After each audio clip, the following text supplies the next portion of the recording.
down the street a couple of months ago. One of the neighbors looked out the window. There's a coyote jumping up and down the street. So, Yeah. hello, Susan. Hello, Kate. Yeah. Pretty scary. They are not afraid of us. They just roam. You just see them walking down the street like nothing's happening, you know? I used to spend a lot of time up at Rancho running and came up off the hill one day by the water tank and looked over into the big empty field, and there is 2 or 3. We sort of bedded down, and as we looked around a little bit over, not too far away, was a couple of deer, and you could just say, you spot it. Okay, the coyotes, and it's interesting to see. Oh, yeah. It is now 7 o'clock. Yeah. So we should probably think about getting started. I think we have a quorum. Actually, we may have everybody here. Awesome. Let's see, 4 or 5. Yeah, we do. So Stephanie, I think you need to do a roll call for us. Yes, all commissioners are present. Do we need to call out for the purposes of the minutes? So I don't believe usually, I would do a roll call since we're virtual and yeah. just so those people at home can know we're all here. Okay. Commissioner Disney, Here. Commissioner Benato, Here. Commissioner Duran, Here. Commissioner Roach, Here. Commissioner Stein. Steinley here. Sorry, Steinley, my bad. That's quite all right. Vice Chair Ahi Here. and Chair Messinger. Here. Okay.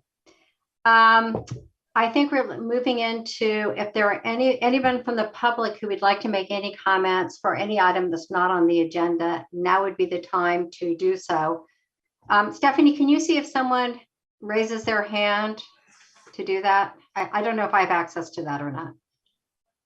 If there is anyone out there, please raise your hand or shout out, and we'll give you some time to make any comments you'd like for things not on the agenda tonight. Is the chat disabled? It is, yes. It is, yeah. Okay, just checking. So it appears we have nobody who would like to make any comments for things not on the agenda. So we're moving into our consent calendar. And the first item is approving the Planning Commission meeting notes from November 17th, which was sent out to all of us. Are there any comments on those, or do I have a motion to approve them? I'll move to approve them. I'll second it. Right. Stephanie, if And- you could do the roll for that, the call for that vote, then that would be great. And Chair, I'll just say that the 2 new members, you'll be able to vote on the minutes, even though you were not at the meeting, I believe. No, I think they were there. Oh, they were. Oh, That was their okay. first meeting. That first meeting. Okay, so you will, yeah, okay. Even, so just the rule is even if you miss the meeting or you're appointed later or something, you're just approving the minutes as to really form, not to the substance. So they're being just approved for record purposes. So that's kind of a new rule, but anyway, just wanted to make sure the 2 new people get to vote. All right, so I'll take a roll call. Commissioner Disney, Aye. Commissioner Benato, Yes. Commissioner Duran, Yes. Commissioner Roach, Yes. Commissioner Steinle, Steinley, yes.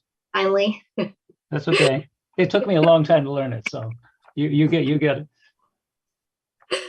Commissioner Vice Chair Ahi, Yes. and Chair Messinger. Yes. And it's actually Mensinger, but you'll get us all in a few weeks. Okay, I'll get this down, I promise. Yeah. Okay, so the minutes from our meeting of November 17th have been approved, and we are ready to move into public hearings. We only have the one, the housing element tonight. So I move that we open the public hearing. And I believe staff has a report probably to start us off. Yes, we do. Thanks, Chair. This is Director Zorn's I'm actually going to turn it over to our consultant team at LWC, or Lisa Weiss Consulting, to share our PowerPoint for this evening and quickly run through our slides and move us along through the process, because I'm sure there's public testimony as well as questions from the commission this evening. Hello, everybody. My name is Dave Bergman. I'm a principal at Lisa Weiss Consulting, and I'm joined today by Stefano Riccici, who's been working with me and the rest of our team on the City of Los Altos housing element update. So we're really pleased to be here today to present the ongoing work that we've been engaged with the community over the last really almost 18, 20 months. So Stefano, if you go to the first slide. Just this is a outline of what we want to discuss before we open the hearing to commission for comments from the public and from questions from the commission. I want to do a quick overview of what a housing element is. Again, although we've been at this, staff and the community and the commission and the council for 18 or so months. Some people, this is their first time tuning in, so we'll give a quick overview and move through that information for people. Then we'll talk about revisions to the housing element that have been made in reaction to public comments, comments that were received by the council and commissions, and then also in reaction to review from the state's Department of Housing and Community Development. And then finally, we'll move on to next steps. So I'll turn it over to Stefano to provide a brief overview of the housing element. And again, this is for community's information. Thank you, Dave. So of course, the Planning Commission has seen this before. So as you know, the housing element is a required component of the city's general plan. There are many elements in the general plan. This is one of them, comes around every 8 years. In some jurisdictions in more rural areas, it's every 5 years, but in urbanized areas like the Bay Area, it's every 8 years. So we are in the 6th cycle of the housing element, which starts January 31st end of this month, all the way through January 31st, 2031. In 8 years' time. And as Dave mentioned, the California Department of Housing and Community Development, or as you've heard, HCD, reviews these housing elements for compliance with state law. So we've already undergone, as we'll talk about here in a bit, one round of review with HCD. There are many components or sections to the housing element. You've seen these as appendices as well. The housing needs assessment, we look at just the needs of different groups throughout Los Altos. The sites inventory and methodology, Dave will talk about later on. Basically, the city has to meet its share of housing that's been allocated to it by the Association of Bay Area Governments. So that's the RHNA, the Regional Housing Needs Allocation, that the city needs to show how it's meeting those numbers. Also, we look at housing constraints that exist within the city. So those are governmental, non-governmental, and environmental constraints. And then we have programs to address those constraints. Speaking of the existing programs review, what we do as well is look at programs that were created in the prior cycle for the prior housing element and either carry some of those forward, modify them if they've already been satisfied. If those programs from the prior cycle have already been satisfied, then we delete some of those. But some of those as well have been carried through into this cycle. Also, the affirmatively furthering fair housing assessment, or AFFH. That's where we look at this is a new requirement in the 6th cycle, which we're in now. That's where we look at special status groups and the housing needs that they have, and particularly with the focus towards fair housing. In terms of goals, policies, and programs, there are a lot of programs in here. Those are kind of the action items that the city is committed to taking over the next 8 years. We've got over 50 programs in here that will implement this housing element. We'll talk in a minute about all the public outreach that's happened. It has been very extensive. And then lastly, in the housing element, we also catalog housing resources available locally within the region and also at the state and federal levels. So as the commission has heard before, there have been several formats for community engagement, including pop-up events, focus group meetings. Those were stakeholder interviews that were done with developer groups as well, small group meetings with different groups throughout the community workshops. This planning commission was a part of the study sessions that were held with city council as well. And then there's different outreach that has targeted different AFFH or affirmatively furthering fair housing special status groups. Like any planning document, there's a public review period and a specific window and opportunity for the public to submit comments.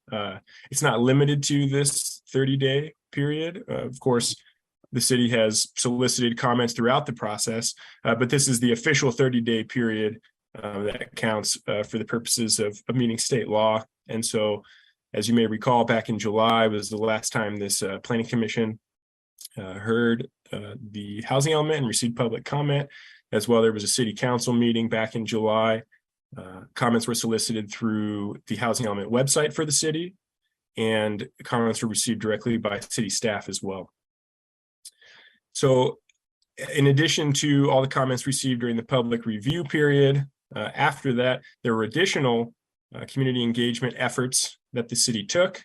Those include small group meetings with the Los Altos Affordable Housing Alliance, meeting with the nonprofit Dignity Moves, and then several presentations in December to the Chamber of Commerce, Community Coalition, Los Altos residents, and the League of Women Voters. So this is a common theme that you've heard throughout this housing element, right? All of the community engagement and public outreach that has occurred. And this is just showing everything that's occurred since that public review period we talked about back in June and July. And then as required by state law and as is just general good planning practice, we take comments and input received from the public, from this commission, from the city council, and incorporate that into the draft. And so these are just a few examples of how that's been incorporated in the housing element. Section 1E of the housing element goes into more detail, but some of these points: rezoning land to allow for more housing throughout the city, and incentivizing housing for special needs groups, preparing a parking plan for downtown and updating parking requirements citywide, allowing residential uses within the office administrative zone, and encouraging and streamlining ADUs are some of the highlights there of how community input informed the draft. So like Dave mentioned, we've been going through this process for about a year and a half. We did submit, as you can see on the graphic there, the housing element to the California Department of Housing and Community Development. They provided comments to us. We also made edits on account of those. And here we are at public hearings for adoption. As you saw in the staff report, we're hoping to get a recommendation to the city council to adopt. And then I'll turn it over to Dave. Thank you, Stefano. So we'll go over some of the revised items that were identified through this process.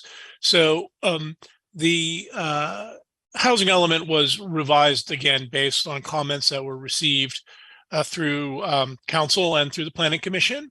Also public comments that we received in those additional forums that took place after the document was submitted to HCD's review. And of course, a formal comment letter that we received from HCD at the end of their 90-day review period on November 10th. So these have all formed the basis of changes and revisions.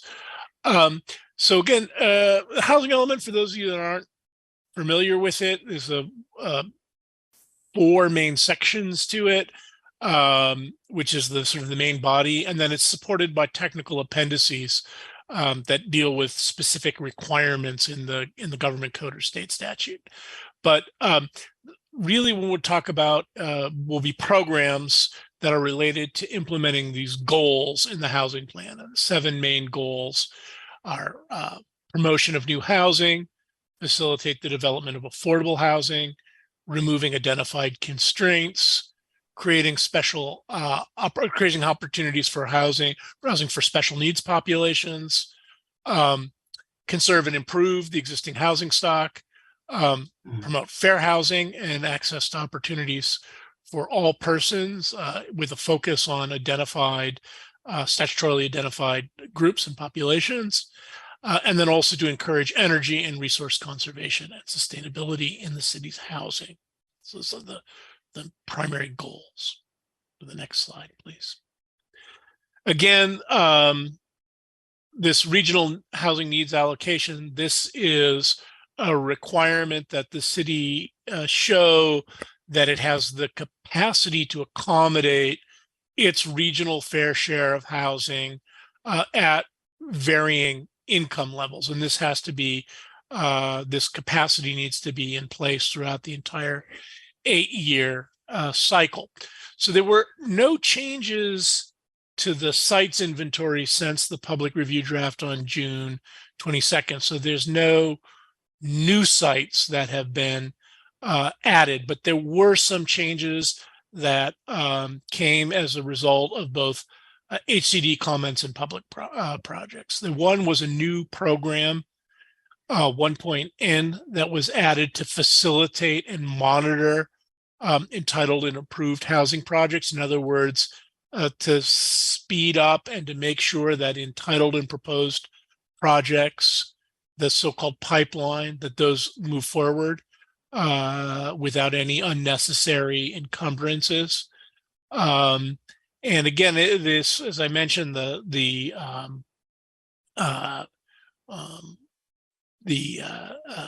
plan needs to make sure that there's the capacity to meet this obligation on the basis of our regional allocation through the entire 8 years. So there's a buffer, there's an overall buffer that allows for that of about 30%.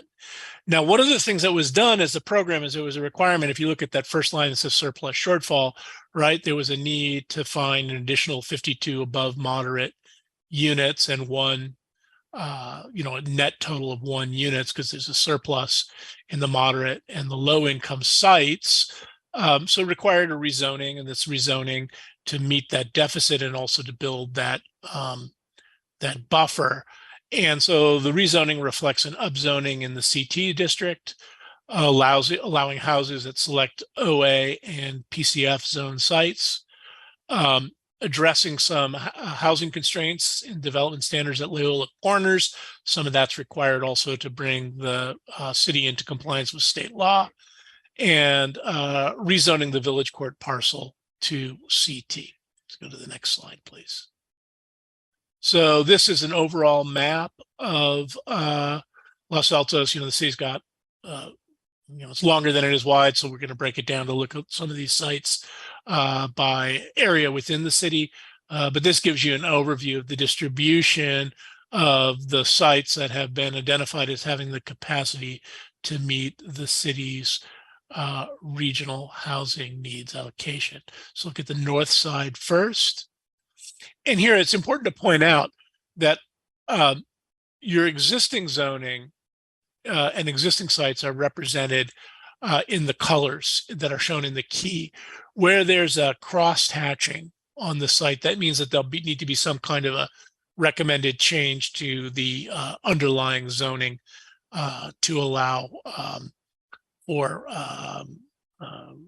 housing development on those sites. But for the most part, if you go look in the central Los Altos, much of the city's existing underlying zoning is able to accommodate its housing allocation. However, there are opportunities to expand housing development in certain key areas like the office zone parcels on the east side of San Antonio Road, just adjacent to downtown. And if you look at the south area, to allow for housing development at the two religious institution sites that are in the city south of Foothill Expressway. The state has certain incentives trying to encourage housing development at religious institution, should they choose. Remember, this is all based on property owner initiated development, where in those instances it's privately owned property. There are some publicly owned parcels that have been identified, principally parking facilities in the downtown area. But this shows the sites in central Los Altos, and then finally, if we look at the south Los Altos, again, the existing underlying zoning is mostly being employed to meet that housing capacity, that need to demonstrate housing capacity within the city. Go to the next slide, please. So again, based on comments that we received from the state, you go through this process.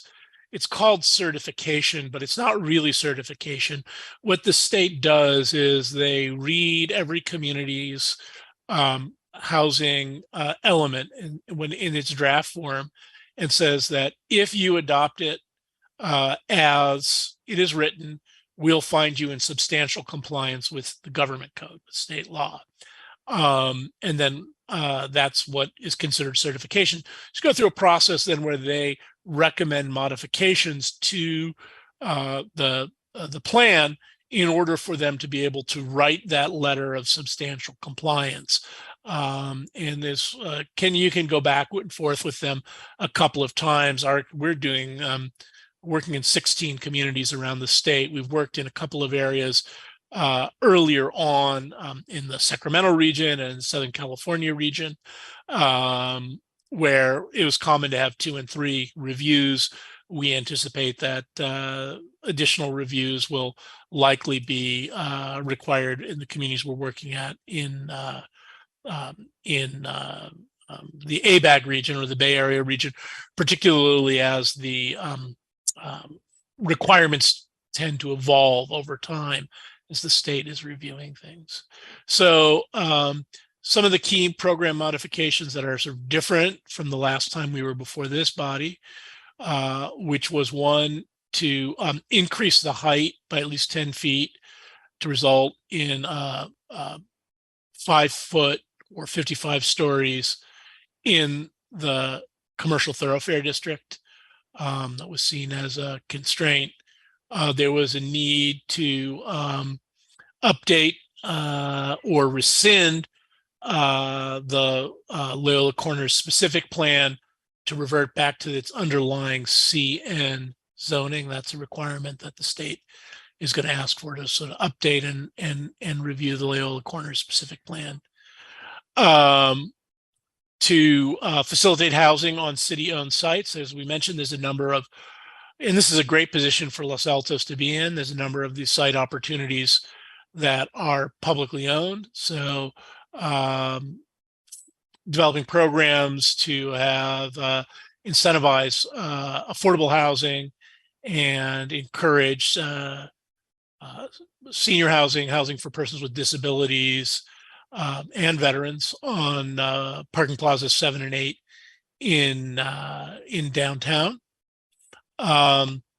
State requires some technical changes to the ADU ordinance to comply with state law.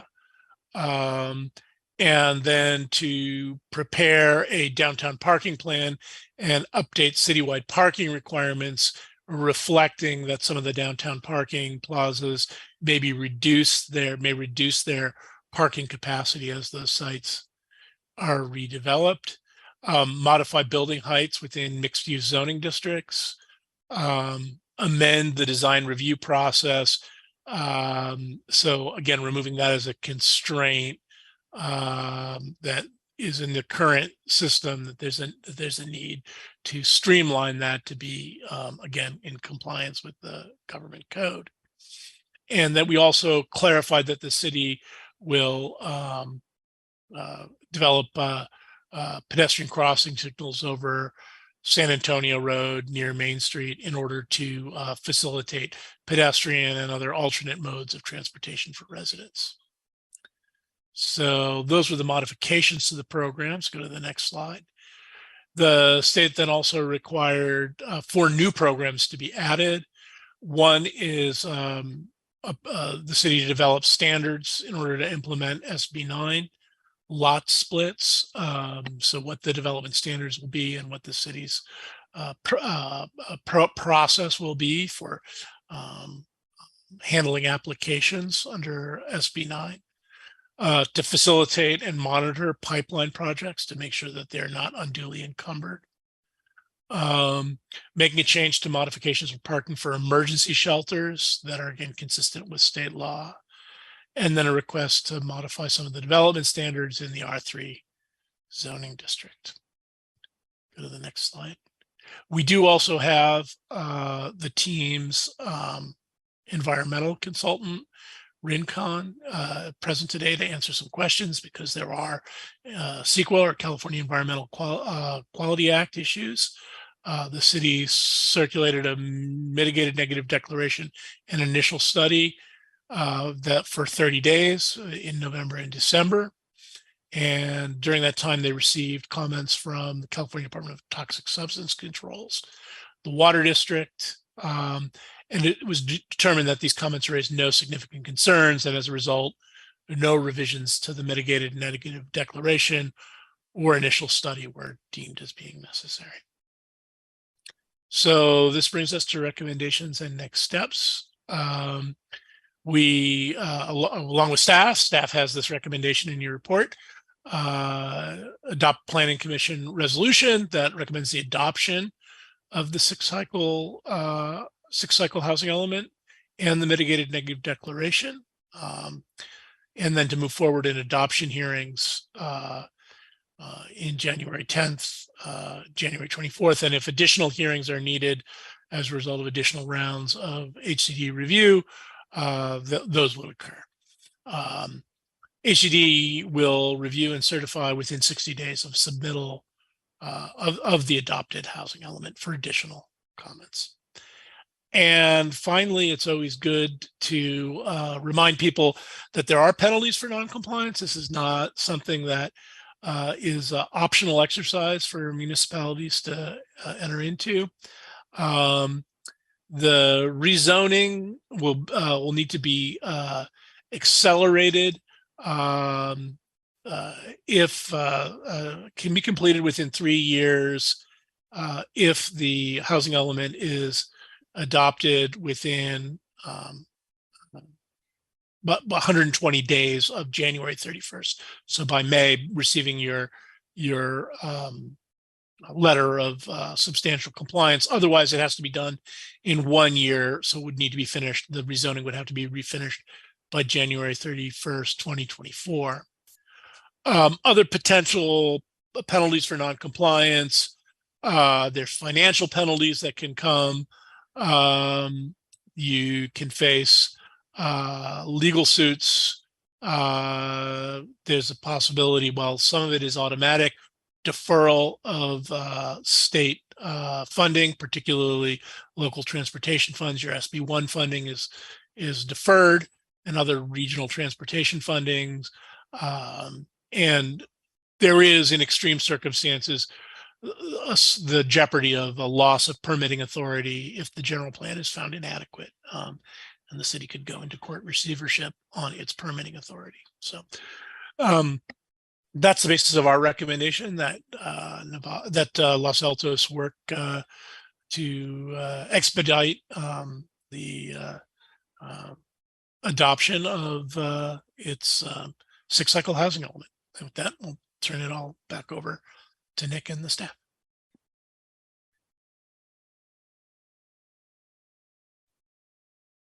So with that, Planning Commission, that is the staff's presentation regarding the six-cycle housing element. And so we can open it up for comments from the commission.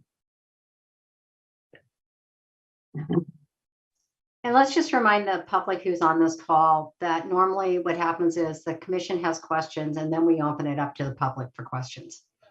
So are there any commissioners who'd like to ask some questions? Shelley? Sure. Thank you. Thank you for that report. I know it's been quite a bit of work. And they're very ambitious plans. I have some questions about how do we really, once we adopt it, it sounds great, it looks great. But there's a lot of, we've committed to, we're going to further this. A few questions. One is, do we have an adequate staff to actually implement this plan, especially when it comes to rezoning? That's one question. And then on some of the rezoning, that's going to take those property owners' approval process. I assume the property owner has to actually come in and ask for a rezone unless it's a city piece of property. And then the third question relative to implementation, are there any anticipated bottlenecks on some of these implementations moving forward? Like, does it have to come back through planning commission? Then does it have to go to council?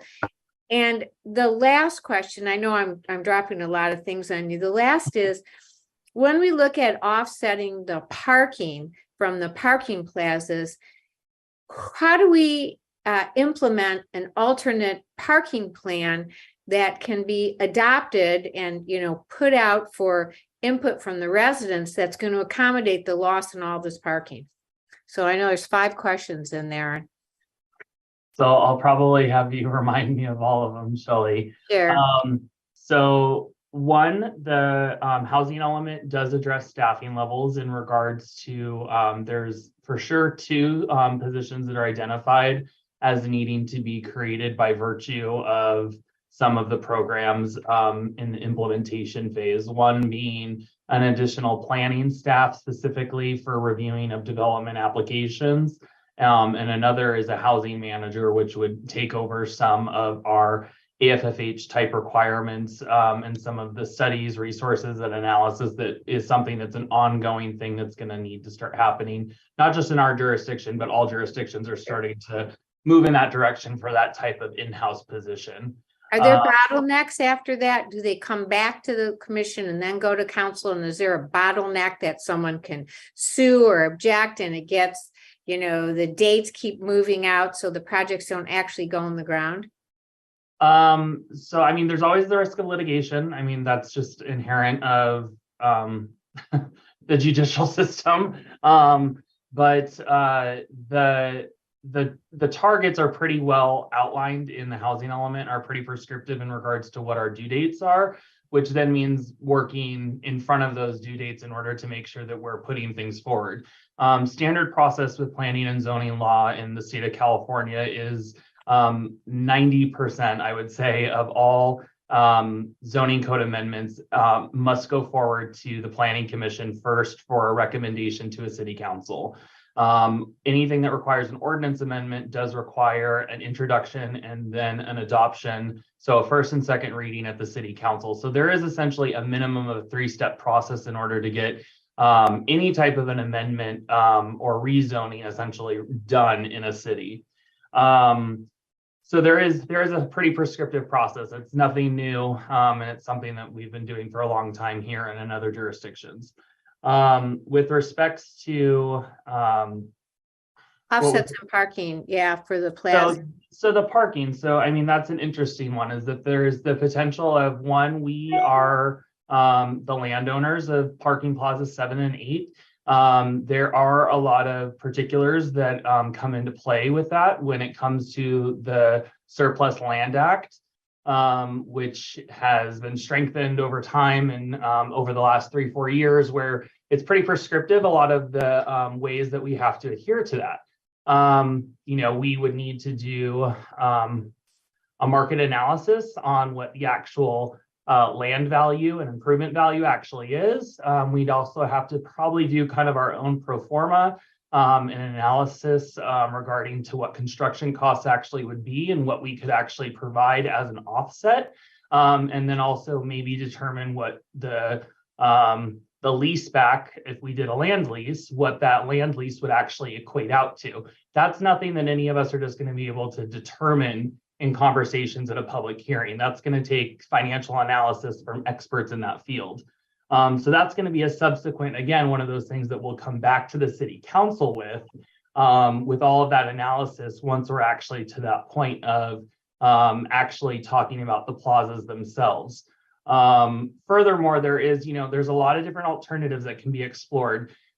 Surface parking doesn't necessarily have to fully go away. We could do ground level parking still that's open and dedicated to public parking, and then have 2 stories of residential that are built over top. We could allow 3 stories from ground to ceiling, and we could then require or have some type of an offset of some type of underground parking that is provided as a part of the overall development. There's a lot of minutia with the parking plazas that we really can be able to help finesse that.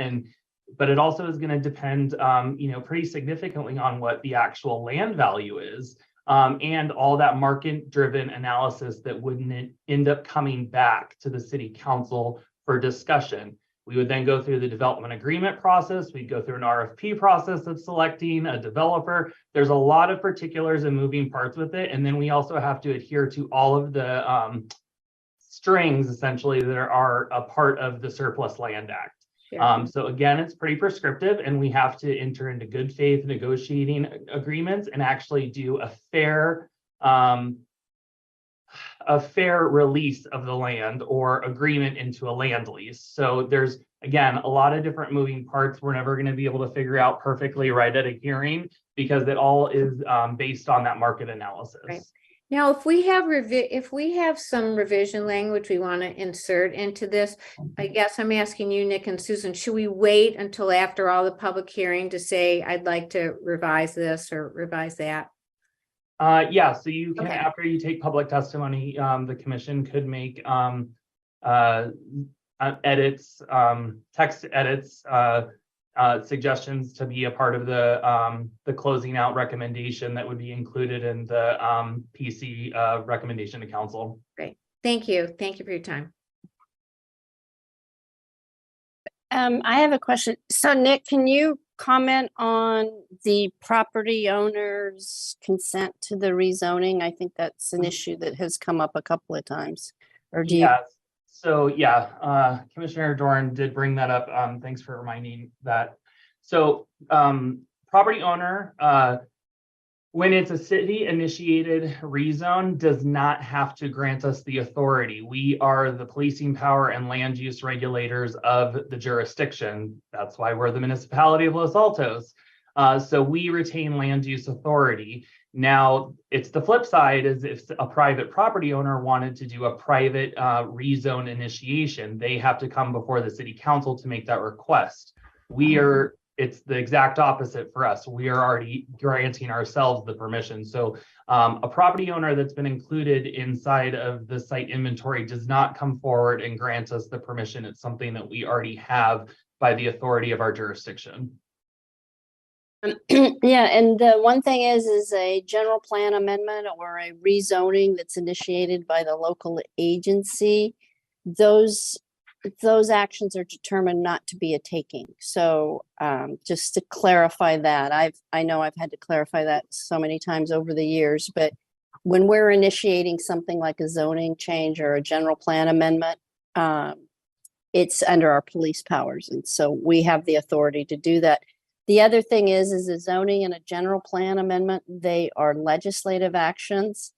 And so the local agency, the council, the planning commission, you still have a lot of deference in those determinations, and they're harder to be overturned. Unlike housing development and design review and all of that discretion that has been wiped out over the years with the new housing laws, with legislative actions, you still have the courts will defer to the local agency for those legislative actions. So there's a glimmer of hope there. We still have some authority. So I see 3 hands up, and I'm not sure who was up first. So I'm going to go in order of my screen. Joe, that would be you. Okay, thank you. First, I just want to take a moment to thank the team that was involved in all of this work. It's a tremendous amount of work that's been done by Director Zorns, by the staff, the team at Lisa Wise Consulting, the residents who provided input, and a number of organizations who have been involved in this process. It's a it's a really impressive and comprehensive document, and I have greater appreciation for those in the city who plow their way through 500-page packages on a regular basis. So thank you for the countless hours of work. It's really well done. I have two questions. One, following up on Shelley's question, program 1H talks about these minimum 20-year zero cost leases for the parking plazas, 7 and 8, and it includes both affordable and market rate developers. And this is a rare situation where we'd be providing essentially low cost or zero cost land to a market rate developer. These are, two extremely prime pieces of land from multiple perspectives, proximity to downtown, the parking that they currently satisfy, and, the general financial value of the land. So, some of the public comment has advocated for 100% affordable housing on these plazas. And, it's unclear based on what Director Zorn said that this is economically feasible, even, if you give free land and defer fees and all sorts of other things, whether or not that could actually happen. So my question number one is, how do we, make sure we maximize the potential of these parking plazas from the various perspectives, whether it's, trying to get as much affordable housing as possible, fulfilling our parking requirements, and also, getting fair value for these very valuable city assets. I don't know. I guess that's to Director Zorns. Yeah. So thank you, Commissioner. So the real crux of it is that the program itself outlines minimum offerings that we would guarantee the development community, and the development community includes both market rate and affordable. So that's a significant thing that we need to make sure that we keep in mind.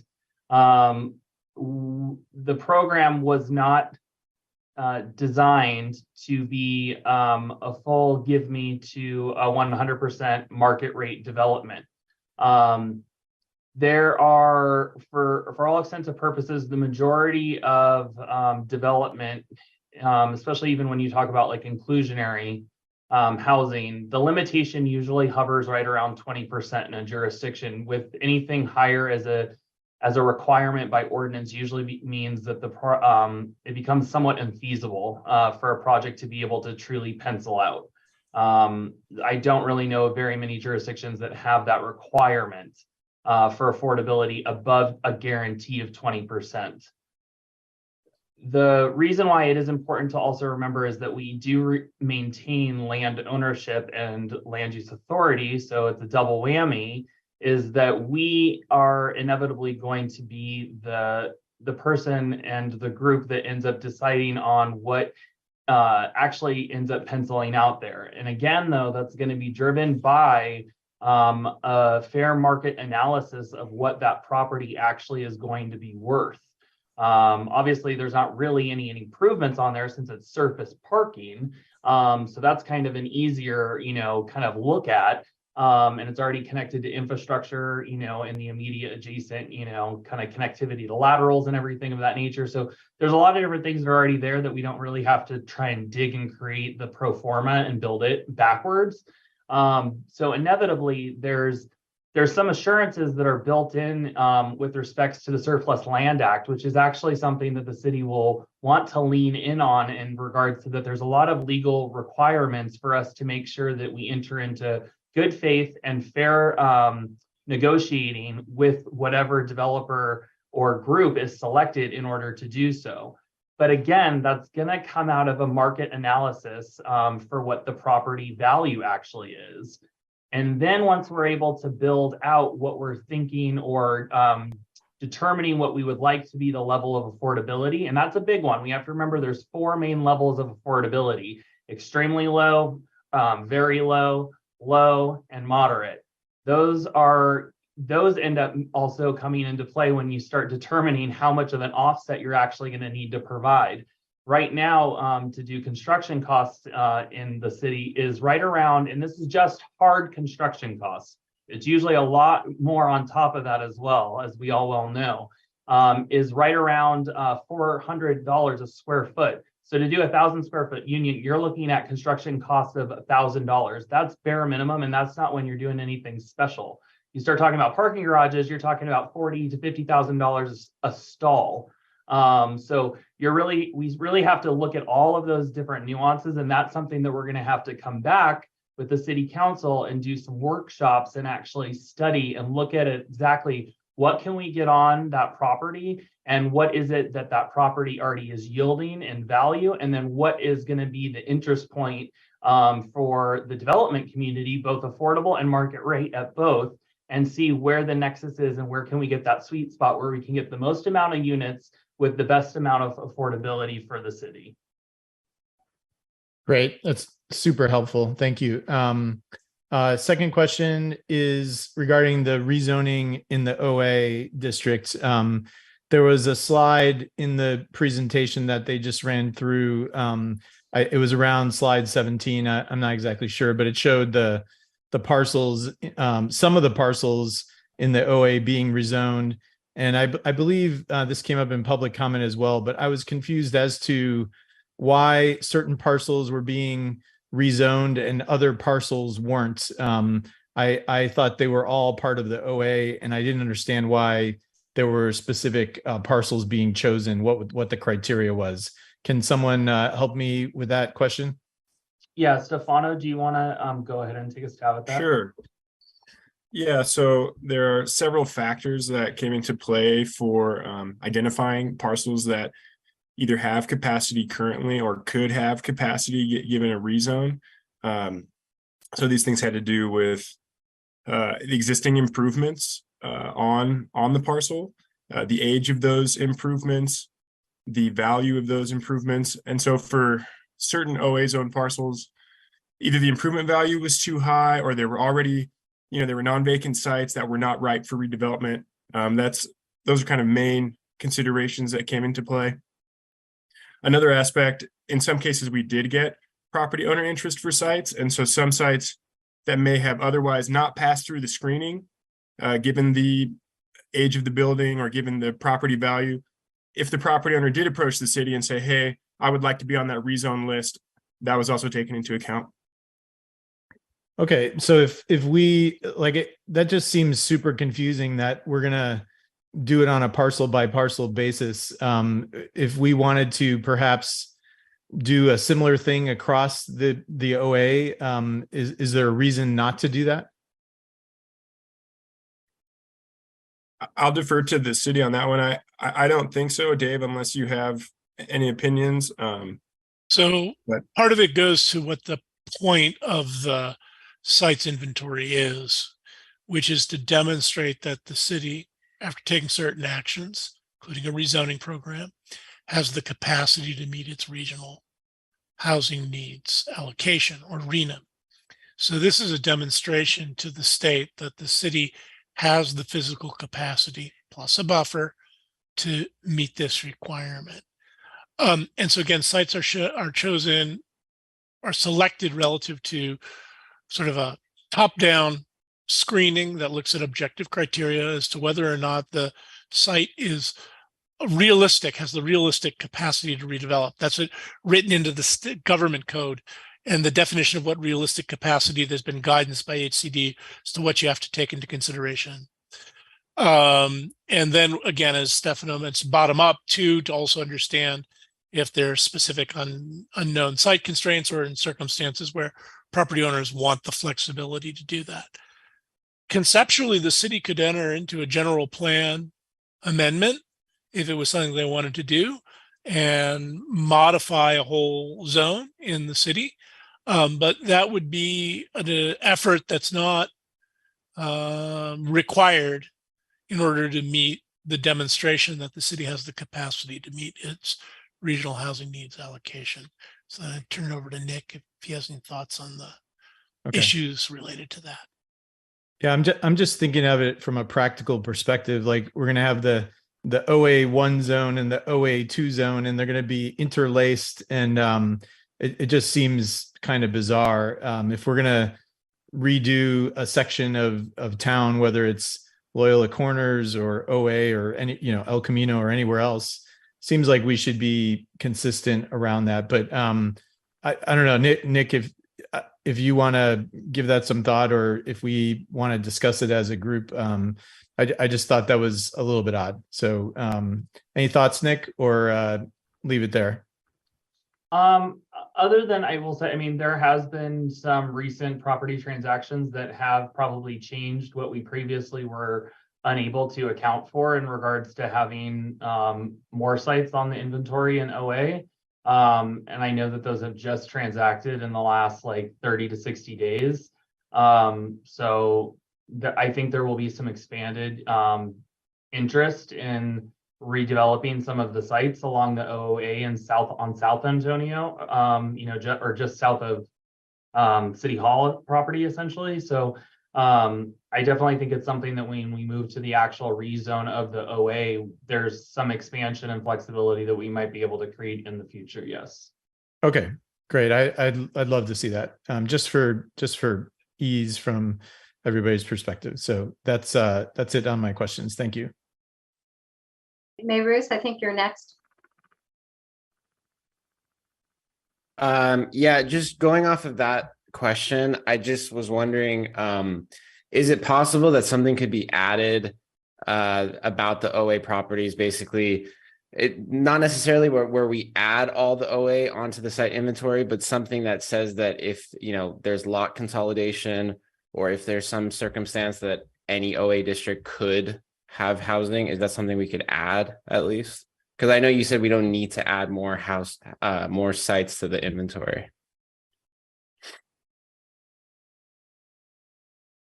The only implication that I see is in regards to the expansion of CEQA. So Abe, you're on the call, and I know we kind of talked about this, I think, with LWC a little bit, but there's the sites that were analyzed have already been, essentially focused into our IS and M&D that has been prepared. So there would be an expansion of additional sites in order to be able to provide adequate CEQA analysis to make sure there's no environmental impacts that would need to be further addressed or mitigated. Okay. Yeah, I mean, just going off of what Joe was saying, I think that it just might be helpful to have something in there that says that other parcels could be added later on, just so that we're not kind of stuck with like a mess later on. But yeah, that was the only question that I had.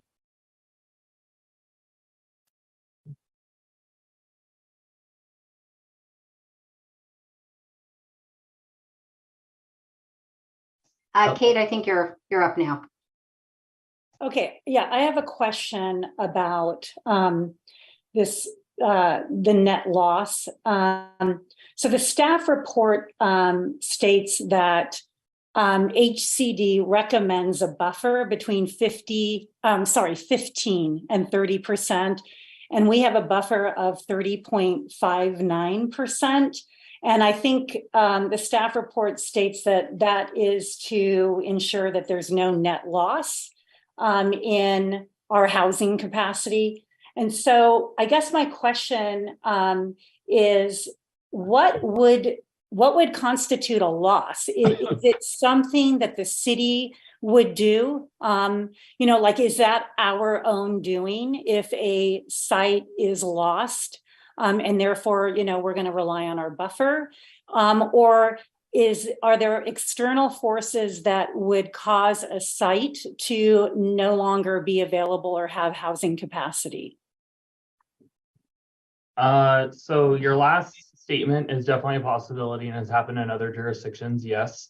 There's also the provision, and this is really one of the big things that a lot of jurisdictions grapple with, is the fact that we oftentimes, when we're doing site selection, we, are obviously allocating certain amounts of affordable units to be produced on a certain site, or the affordability criteria and the capacity that we think it's going to yield.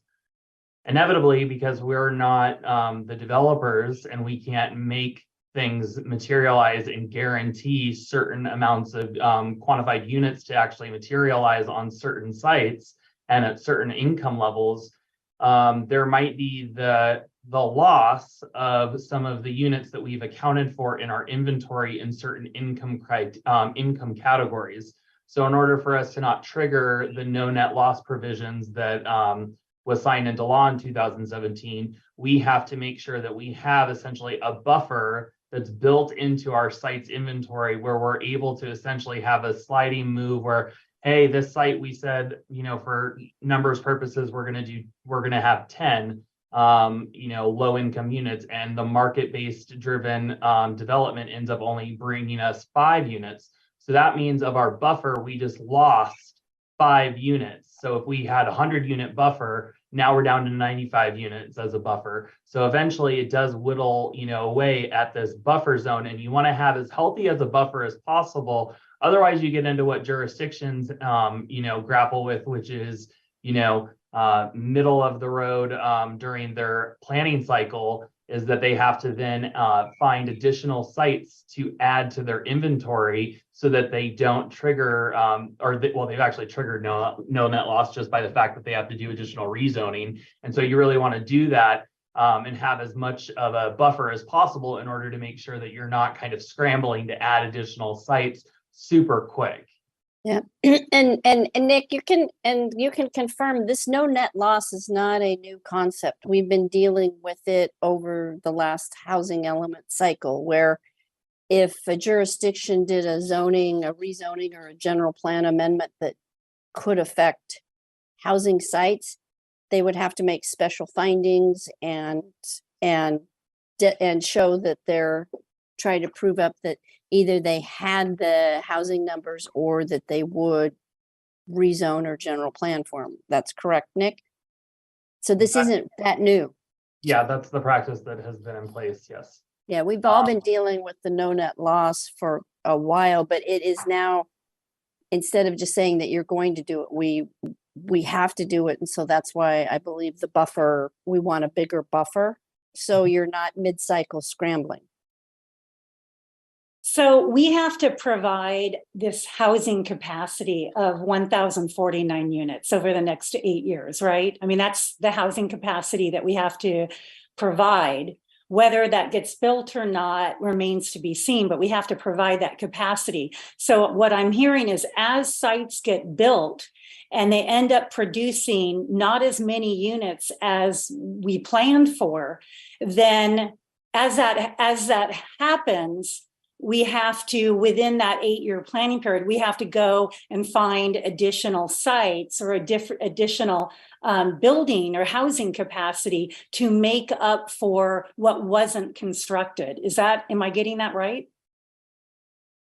Yeah, so if at any time during the planning period, so I'm just going to reiterate it this way, a jurisdiction finds that there is a shortfall of sites to accommodate the remaining RHNA, the jurisdiction has to take immediate action to correct the shortfall by amending the general plan site inventory to either include sites previously unidentified in the capacity to accommodate the shortfall, or sites that have been rezoned to correct the shortfall. So, I mean, there's a lot of different ways to accomplish what we're talking about, but yes, there's, in short and in simplistic terms, we have to essentially make up the deficit that we were to lose.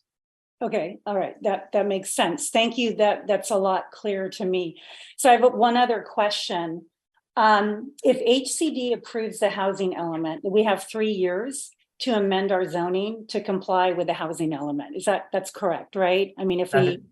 That is correct, but as a part of their comments that were received on November 10th of last year, we were required to make sure that some of our rezoning does occur earlier in the planning cycle in order to take the greatest effect possible and yield unit construction over the 8-year planning cycle. Okay, so my question is, suppose the city determines that it wants to put in place, it wants to bake mitigation measures into the zoning to lessen the impact of these new housing developments. I guess my question is, can our zoning be more prescriptive and more objective, but mainly more prescriptive, as long as the changes don't alter the agreements in the housing element?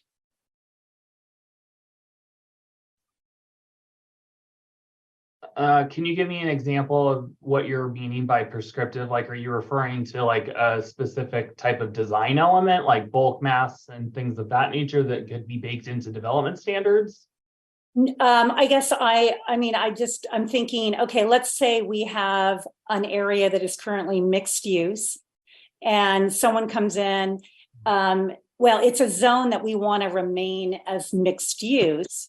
So we can say, I'm just wondering, like, can we say as, the city, we want to make sure that that zoning or part of, that zoning remains in mixed use so that we don't get 100% housing on sites that are more appropriate for a mix of uses. So that's an example of, I would think to be very prescriptive. And I get, so my question is, can we do that as long as doing that doesn't reduce the housing capacity for that site? Can we do that in the zoning? So the second part of what you just said is nail on the head. As long as nothing impacts or creates an impediment to the creation of housing, we can finesse and develop, which is what I've said since joining the city, is that when we craft each of these programs and implementing ordinances, we'll be able to have additional, essentially, design and hands-on about how this is actually going to be integrated into Los Altos. So for example, like the retention of some commercial, or we were just talking about the office administration zone, if we want to maintain some of the OA type uses that exist today, we could say that the ground floor fronting San Antonio for the first 40 feet of building depth shall be dedicated to the office administration uses. Everything beyond the first 40 feet of depth from San Antonio Road would then be allowed to be residential, and everything above the first floor could be. However, there's going to be the caveat that we have to have in the intent and purpose of that section of the ordinance is that we clearly state that there shall be no limitation or reduction of intensity or density that is allowed under the zoning district. So yes, we can find a way to craft into that code in that zoning district a way to be able to hopefully create some of the uses that we'd like to see maintained in a kind of a mixed use atmosphere. However, I will at least acknowledge that any developer has the ability to request density bonus, and under Government Code 65915, they are allowed to utilize a concession or incentive, which are used interchangeably anymore in the government code. And by virtue of utilizing density bonus, they can request to do away with that provision. And there is nothing a jurisdiction can do to circumvent that. So we can do what we want in regards to creating some really good planning, but there are some nuances to that are kind of out of our control beyond what we can do. But locally, that is something that would be allowed to be included as long as we're not impacting intensity or density of the development in the zone. Okay. And then under Housing Accountability Act and some of the other housing laws, mixed use developments of a certain percentage will be considered residential. And so you don't have to build the mixed use if it can be considered residential. So there's other factors at play. So it depends on what the applicant comes in with their type of project. Okay, thank you. Richard or Eric, any questions? Not for me. Richard? I had a question for Jolie early on. I think you said that in the case of a rezone was not considered a taking and therefore not compensatable. Is that true? Or did I miss it? No, that's true. I used to know the case off the top of my head, but Is that a new law? No, it's been around for a long time. It has been, because simply put, is you have a use. You might have a commercial use and they're just switching you to residential use, but you still have a viable use of your property. So the government or the local agency has not deprived you of all economic benefit of your property. So, you know, there's some off-flyer cases or something, but you know, maybe if you were determined to be commercial and then they designate you as open space, that might be a different situation, but you still have the underlying use. And so you do have an economical viability of your property rights. Thank you. Okay, I have a couple questions. One's relating to the church property issues, number 1D. I believe the only church property that was identified for rezoning and possible residential use were the two off of Magdalena, the Methodist Church, and I think the Christian Church. Were there other sites that were looked at? I mean, there are a lot of churches here with very large parking lots. Just curious, or was it deemed we don't need to do that? There's no interest by the landowners?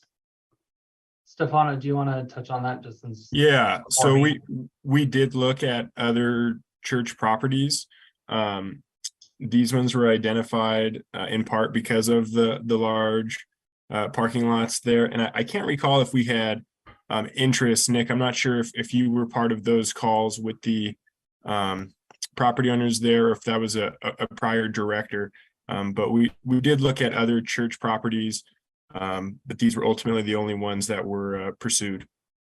I And also the church- believe well- that there are some church properties identified as sites that the zoning doesn't need to change, that their zoning already allows for residential development, and they pass through the screen for the value of the land versus the value of the improvement and the age of the parcel. I don't remember off the top of my head where those were, but there were a couple. So, And if there is a church that would like to do a residential project under the state law, they're actually encouraged to do that these days. Is that correct?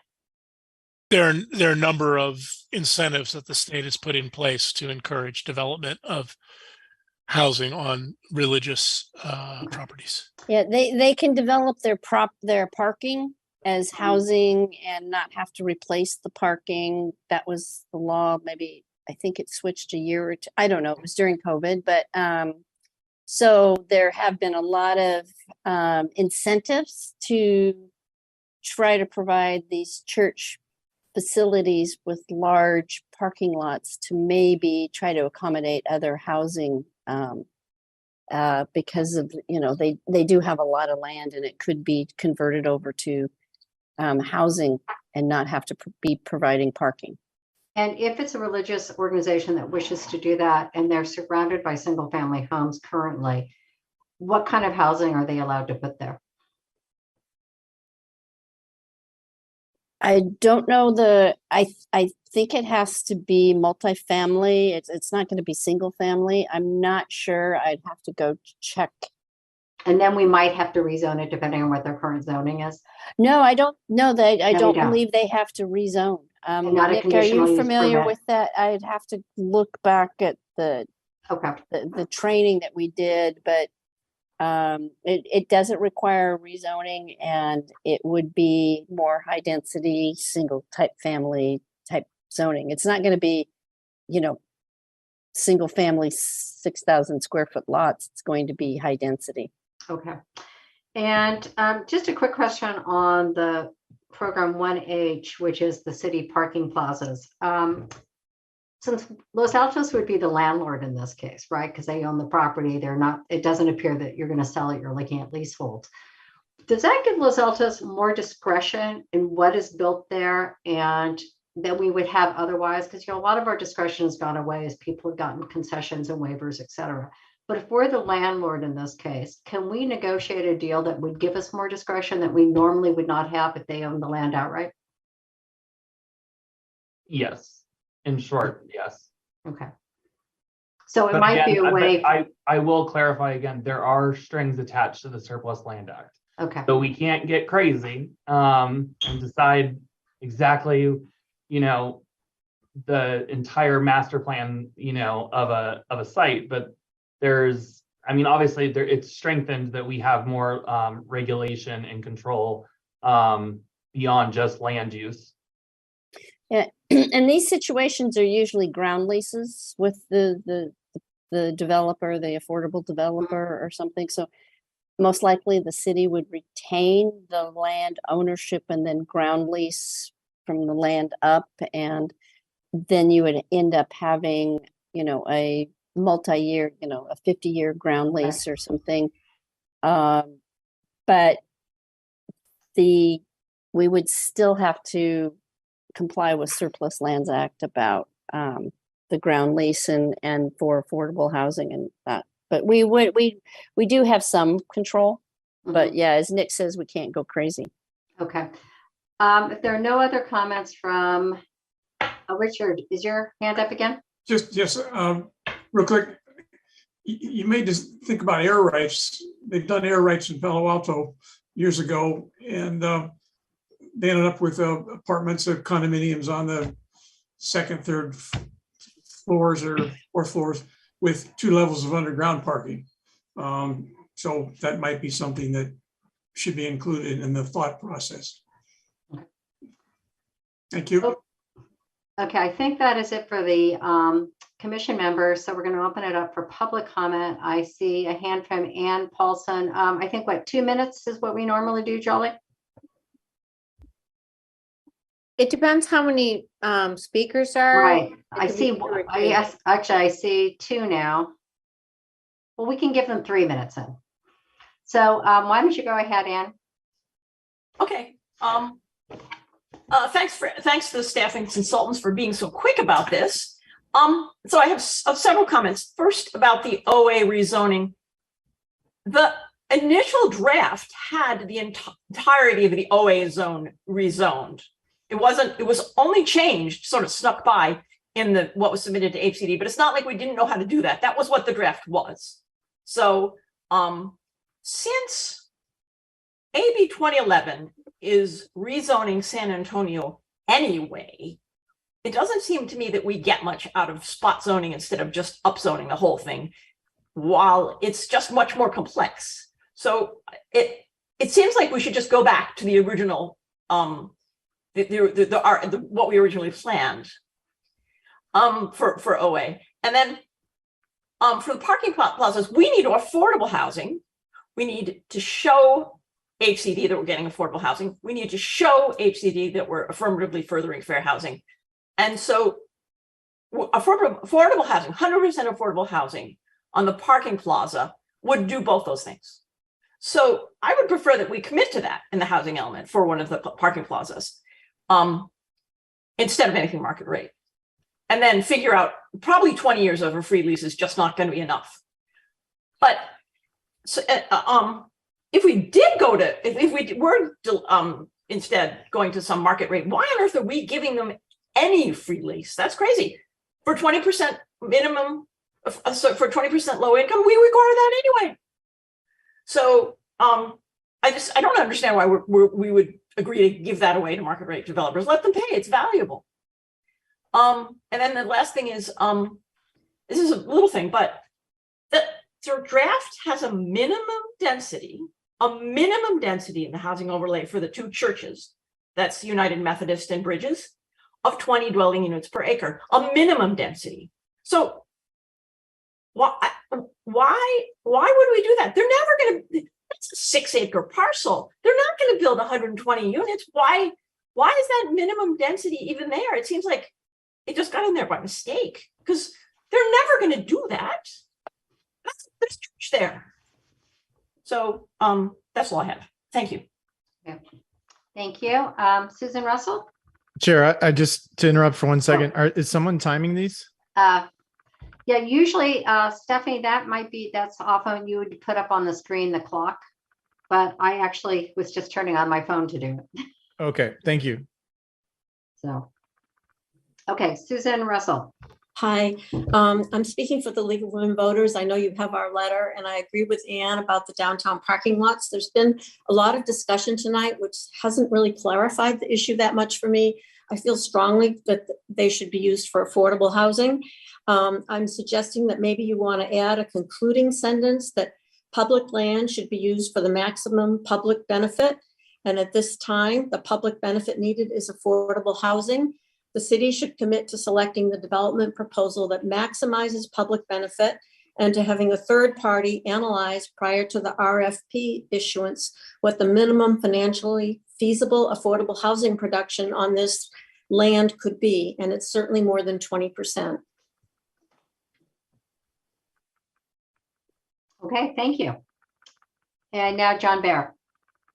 Yes, and I realize the interest and desire to rezone the OA district, but I would also encourage everybody on the Planning Commission and all the members of the City Council who are listening into this to actually go and look at the OA district, because it abuts single-family residential housing. Unlike El Camino, these are lots that have very little depth.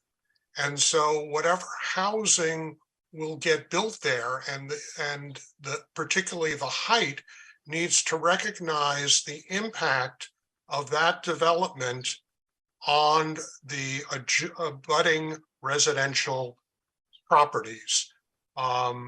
And you know, there's only one property that actually has little to no impact, and that's the property immediately adjacent to the Civic Center. All the other properties abut single-family residential. There are some properties between Lyell and Cuesta that actually abut R3. But this has significant impact for the residents. It has impact because those streets are narrow, which means there isn't literally places for additional parking. And if you recall, our Complete Streets talks about making the city walkable and suitable for bicyclists. And those streets, particularly Hawthorne and Pepper, are primary streets for residents who live south of the downtown to get to downtown. And when you start impacting those streets with additional traffic or cars trying to park on streets that are too narrow, you start creating inherently conflict. So I realize we're not trying to fit property into the OA zone at this point, but I'm raising it because it's going to come back to you all at a future date. And it's really important that you be aware and sensitive to the needs of the community as well as the needs of the residents who live on those streets. Thank you very much. Thank you, John. Okay, I believe anyone else in the public has a comment to make? Okay, Nick, unless you or the staff have any more comments, I think it's time to close the public hearing. We do not have anything else to add at this time. Okay, so why don't we close the public hearing? And I think it's now time for commissioners' comments and see if we can take this to a vote. Jump on in. Shelley, thank you. There you go. Hi, thanks. Yeah, I can appreciate the comments from League of Women Voters relative to the market rate development deal that we were going to give for the parking plaza. And I'd like staff to amend that language to take that free benefit away and craft a language that, you know, there's got to be some skin in the game from them for us to give that land. I don't know how to word it, but I'd like staff to change that, revise that in the final draft. And I actually found it very refreshing to hear John Bear's comment about the OA zone. Really, it's something I hadn't thought that deep about because I was not happy with the OA zone being spot zone, but he had a really good point about adjacencies. So I'm not even going to talk about amending the OA zone. I'd just like to look at the public benefits of those, that market rate giveaway for the parking plazas. Okay, Mayrus. Yeah, I had a few comments. So I'll just go through the programs. Program 1B, higher density in the CT zone. There's two things with that. I think the first is the time frame could be pushed up from December of next year, only because we've been approving projects in the CT zone at higher densities already. So I don't think we have to wait that long. Also, I understand that we had to kind of put a density figure in the calculation, but I think hopefully when we get to that discussion, we shouldn't have a max density at all, because I think putting any max number is going to be somewhat restrictive. Program 1C, allowing housing in the OA district. I think I mentioned this earlier. I think the entire OA district, I think, should be eligible for housing, not just the selected ones. So I think whether it's adding some language in there that doesn't hurt us later on, especially if there's lot consolidation. Program 1H, facilitate housing on city-owned sites. So I had a few comments on this. I think it might be helpful to mention the spectrum in terms of what the possibilities are. So, mentioning the 20-year lease to the 55-year lease, or 20% affordable to 100% affordable. Obviously, I understand where, Nick and staff are talking about that we don't know exactly what's going to happen right now, but I think just mentioning the range might be good. That's just a suggestion. The other part, which I think is important, is how that program 1H is going to work with program 3A, which is the downtown parking plan. So the time frame for the RFP for the housing project is December of this year, and then the downtown parking plan is December of 2024. And so I'm not sure if that's the best decision, because I think that in order to really determine how we're going to handle the project on Parking Plaza 7 and 8, we need to analyze the entire parking situation first. Specifically, if we want to go the route of having a parking garage, above ground parking garage. And, the downtown vision talked about having a parking garage on certain plazas. There's even a parking plaza opportunity study on our website right now from 2009 that talks about whether or not we could put a parking plaza on, I think, plazas 1, 2, 3, and 7. And so I guess my concern is that, we may need to study the parking situation first and what we have, the data that we have, and then prioritize kind of how we're going to go about it. Because like I've said, I think the only viable way for CRS properties to add housing is to have that parking garage in downtown. So I think that those two things should be done around the same time and not a year apart. And so that was the only thing that caught my eye in terms of the timing. And then finally, program 3H, amend design review process and requirements. So one of the bullet points said that a project of 5 or fewer units would be approved by the development services director. So I think it might be helpful to specify the type of project or the housing type, because, one project, which was 140 Lyell Street, which was 5 townhomes, I think something like that, you could increase it to 10 units or less, would be, wouldn't have to go through a discretionary review because of the nature of that project. But then another project, 441st Street, which was that 4-unit condo building in downtown, that's something that I think might benefit from a commission meeting or from an actual discretionary review. So, I think staff could handle both, but I'm just wondering if maybe we should specify exactly the type of project that's going to be exempt in that section, because I think 5 units or less might get tricky if there's a small downtown project. So that was all I had. So yeah, thank you. Okay, Joe? Yes, I think that was a great summary, Maris. And with regards to two things, I wanted to comment on the OA.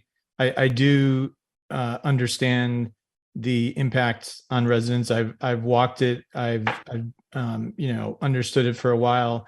What I didn't understand is, we're selecting it looks like the majority of the parcels and leaving out a few. And that just seemed very odd to me. So it's already zoned a certain way. Maybe there's a way to rezone it with a certain setback distance from the existing residential or something else. But it just seemed odd to treat certain parcels one way in a zone and others a different way. So I agree with Maris on looking at that. With regards to the comments from Shelley on the parking, my initial reaction to the parking was exactly what has been articulated by several people, which is like, why are we giving this stuff away to market rate developers? Like we don't do that. Any of the projects on First Street, they've penciled out specific projects based on the cost of the land that they had there. But I think there's a balance here, and this is my first housing element. I don't know if anyone else on the commission has been through doing another housing element, but I think there are some dangers of constraining ourselves too much with regards to what specifically is committed to in the housing element, because HCD is going to hold us accountable for specific things.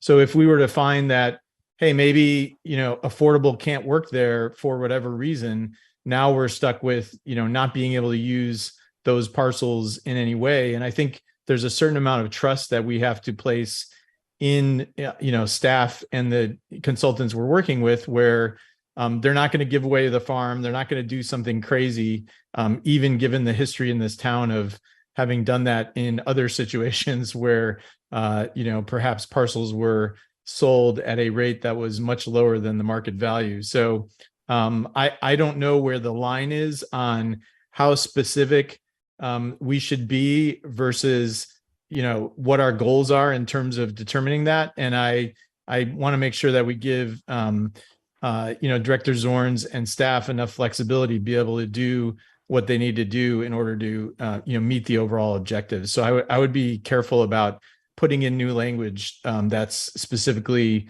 mandating one thing or another thing. So that's it. Thank you. Okay, I think Kate, Eric, or Richard, any comments? I do, and because I want to follow up on what Joe was saying. I want to remind everybody that the housing element is a part of the general plan. The general plan is sometimes described as the constitution of the city. It's a statement of the city's policy. It's not necessarily a statement of the city's specific rules for doing things. That's why we have a zoning code. And a good deal of what I have heard here has been stuff that I think would be much more appropriately addressed later after the housing element has been approved. Being too specific in the housing element, as Joe just pointed out, essentially provides handcuffs for us and the staff. And we don't want to do that. We want to allow a maximum amount of flexibility within the policies have to be specific, but the means of carrying out the policies can remain for later.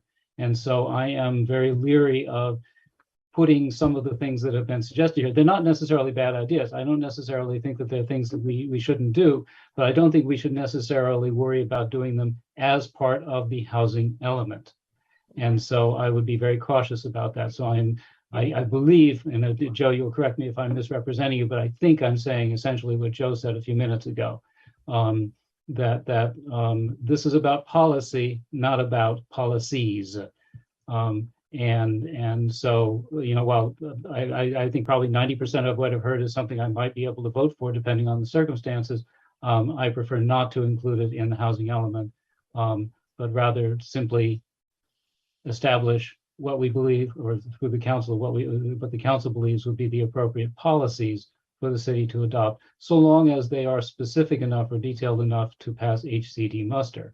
And I think that I will say that I'm very impressed by the plan. I want to commend the Lisa Wise people who've done a great job, and also the staff who have done an equally great job, and ourselves, because we're all wonderful.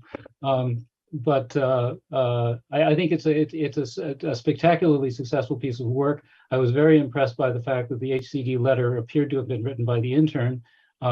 Basically, they looked at what we provided and simply reminded us of the criteria that have to be applied. I did not see anything that looked like a real problem from their point of view, which is why I'm suggesting that it was, I hate the word boilerplate, but there's a certain degree to which that makes sense in this case.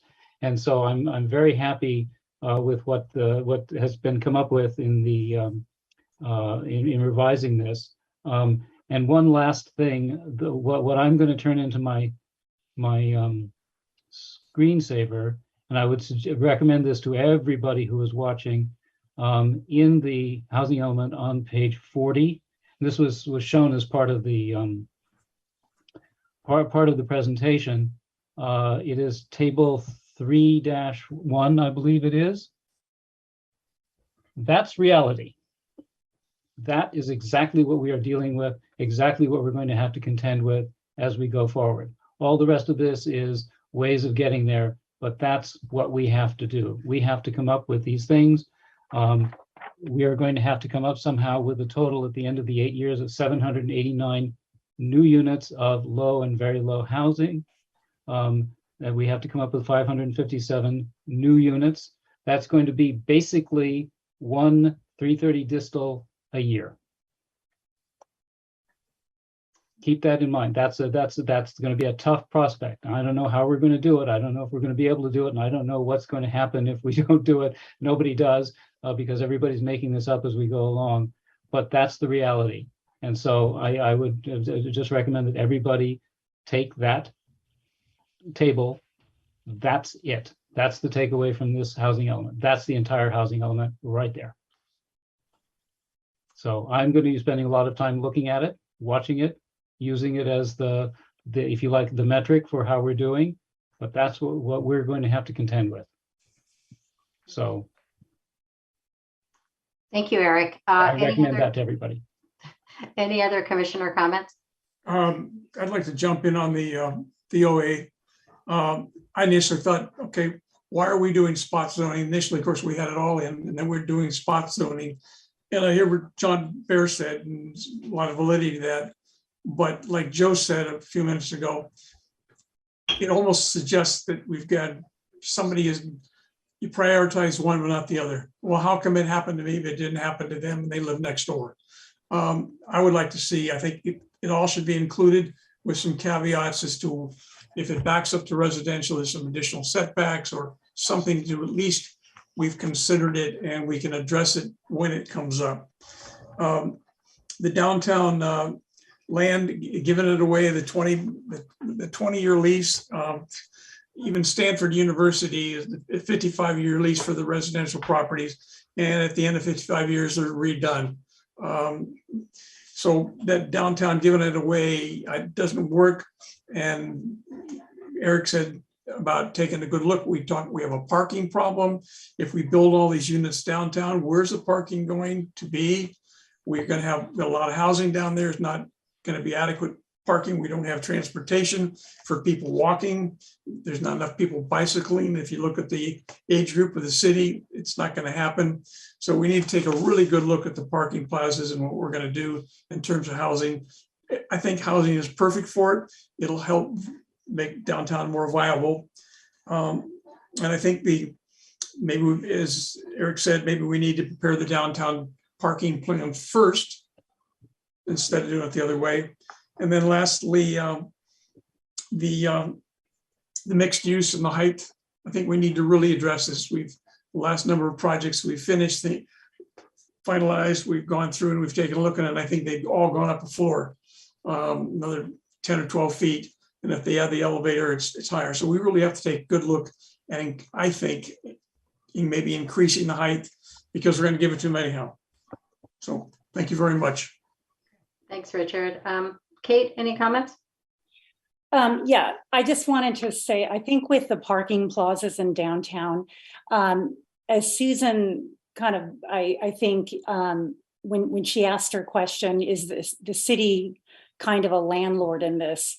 The city owns the land, and I think the city will will have some power in this, and they will be able to get something that is commensurate with whatever they're giving. So if they're giving the land for 20 years or 50 years or whatever, whatever it is they're giving, I think that what they're going to get is something that is commensurate to what they're giving. So I think that the fact that the city owns the land would indicate that there's going to be a discussion down the road with a developer, and there is going to be some give and take there. So I don't read the housing element as kind of just this blanket giveaway. I assume that there will be some give and take there.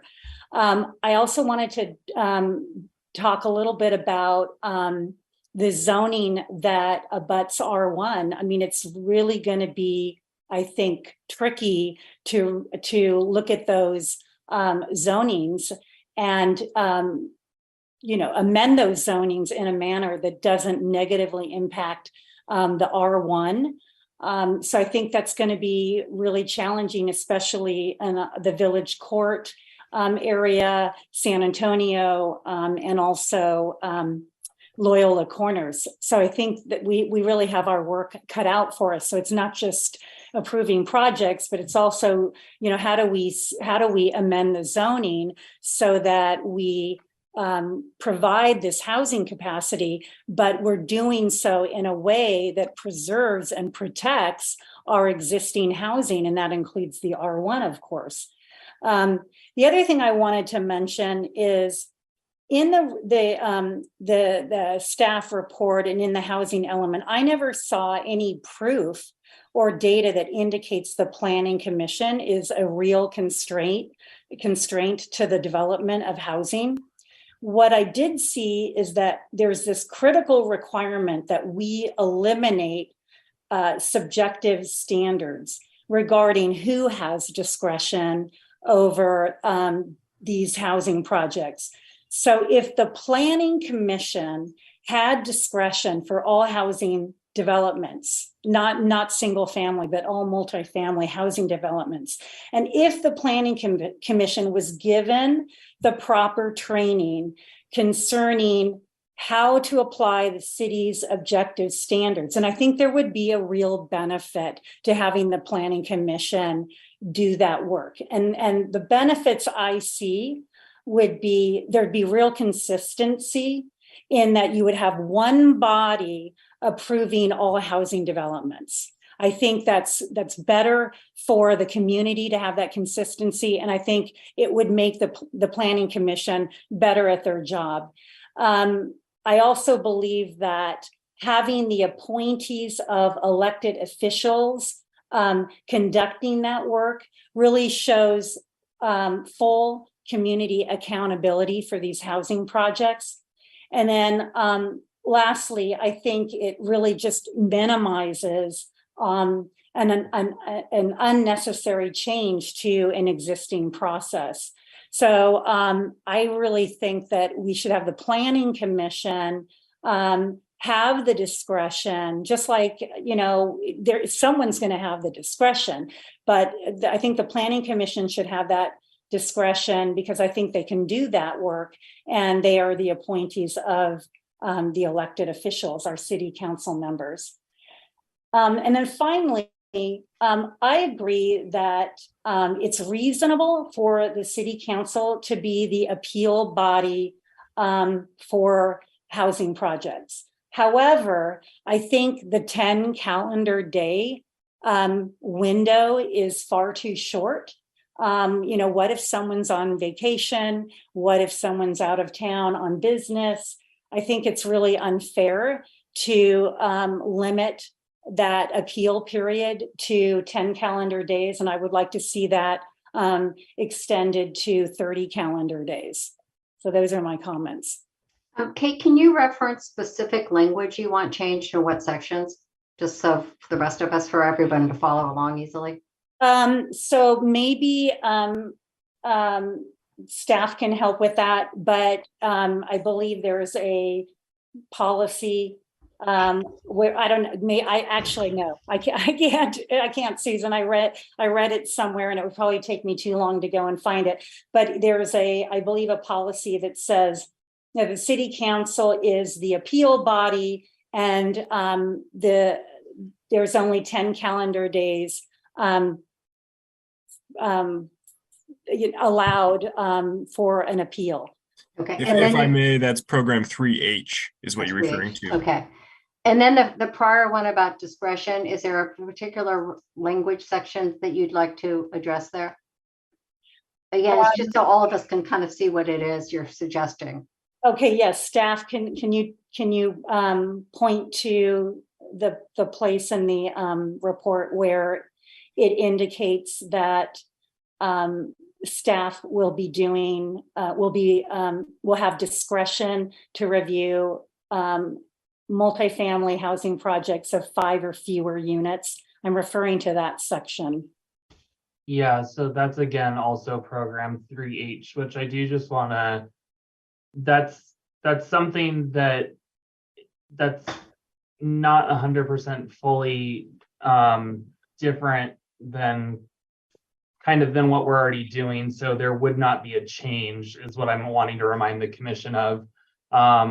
And both of the things that are being discussed right this second, just so that everyone understands, this was something that was specifically asked by multiple of our community members to be included into the housing element, which are also two things that specifically were essentially pointed to by HCD in the requested revisions to be made by the city. So I would strongly urge the commission to not make these two recommendations, as this is something that HCD is going to expect of the city to be able to proceed with upon adoption of our housing element. Okay. All right. First off, I want to thank everybody, thank staff, thank Lisa Weiss. It really has been quite an effort that's been going on for some time. And I know from friends of mine in other communities, we seem in much better shape than many other people. So thank you for that. Trying to get consensus about what we need to do here tonight. I think a couple issues. One is the OA district. There were some, I think people now are kind of comfortable with leaving the language that's in there. Please speak up if you're not. Just understanding that is something that as we actually go through the zoning process, all of us will want to be sensitive to the single family homes abutting that. Maybe it makes sense when we actually do the zoning change to include everybody, but for the purpose of this document, perhaps we don't need to change that. The other thing I think to kind of get consensus on is how to deal with program 1H, which is the parking plaza. What I heard, and I want to make sure I'm getting this right, is that there are some concerns about timing. Parking is an issue. Perhaps we need to, as I think May Ruth suggested, have the timing of studying parking and what we do with the parking plaza be more in sync than they currently are. And that would be a recommended change to the language. And I think what I heard, why all of us, I think, kind of say we want to get as much as we can from the parking plaza. We also want to leave the city to have discretion to do what they need to do and put our faith in staff that they will get the best deal they can get. Is that kind of what everyone, because I'm just trying to get a resolution passed on this so we can move it forward to the council. Is that consistent with what most people were thinking? Yes, I think for me, you captured it, and it sounds like there are some other comments, Joe. Yeah, Joe. Yeah, I wasn't sure exactly what you were saying about OA. Were you saying leave it as is now and we'll take it up when we look at the rezoning of OA? Is that? Yeah, I mean, that is sort of what I'm saying. Let's leave it here. We have some discretion then when we get to the zoning issue, if we want to rezone everything in OA or not, but it's not a decision that has to be made this evening. And we have more flexibility if we don't do that for the purposes of this document.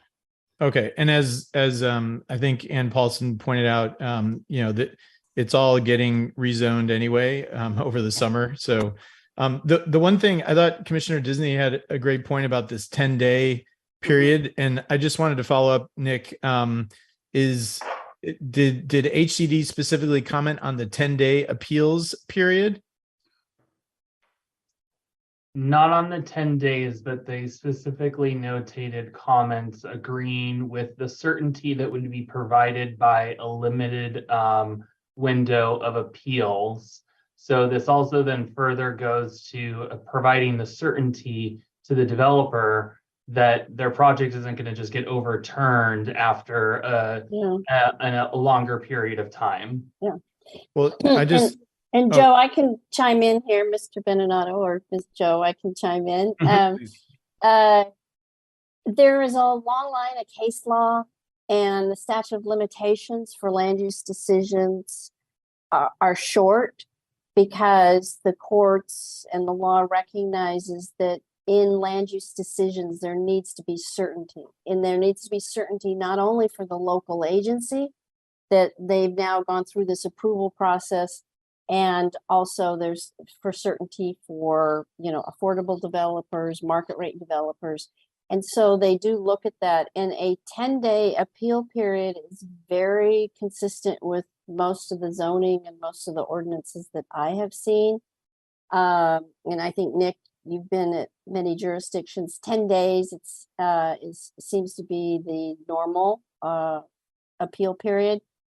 I could see that if we extended the appeal period, we could get a comment back from HCD saying you're adding uncertainty to these projects, and/or this could be seen as an impediment to the provision of housing. And they say provision of housing doesn't mean it's low, medium, or moderate, or market. It's just an impediment to housing. So we do need to look at what we're saying through the lens of, are we doing anything to impede housing, and how can we reduce those impediments to housing production? So yeah, I wasn't suggesting 60 days or something crazy. I was more looking at the realistic expectation of, we have several council members here in attendance. Do they still require 7-day notice in order to have that appeals meeting? So within 3 days, you're going to have to set up, the schedules with everybody and get that on the calendar. Unless the appeal I only really has to be filed within 10 days. It does not have to be heard in 10 days. So there is no way for us to legally comply with noticing requirements with that quick of a turnaround. It's literally impossible.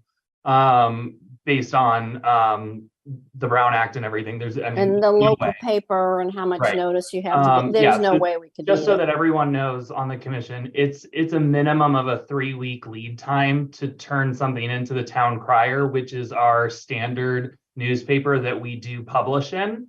So there's some lead time. It's receiving a file of appeal. So meaning that essentially that limitation ends at the end of that 10 business or calendar days. So then we know what we're working with. It doesn't leave uncertainty for an additional 20 days just to wait and see if someone drops a paper on the 30th day. So that's really where that comes into play. One thing I do want to jump back over to, though, because the commissioners have talked about it before you guys all make a recommendation. The way that the programs are set up is there's timelines that are prescriptive for each of them. And the HCD gave us multiple different comments about heightening the timeline and doing that work. So we're already in January of 2023. Planning processes take a good amount of time, especially when we need to bring on consultants, so on and so forth. So one of the things that we've been talking about pretty extensively is program 3A, which is the preparing of a downtown parking plan and an update to citywide parking requirements.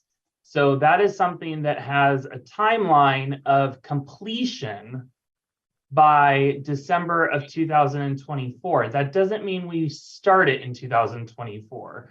So one of the things, though, that then I'm going to jump back up to that we've been talking about in regards to heightening that timeline to coincide with the timeline of program 1H, which is facilitating housing on city-owned sites.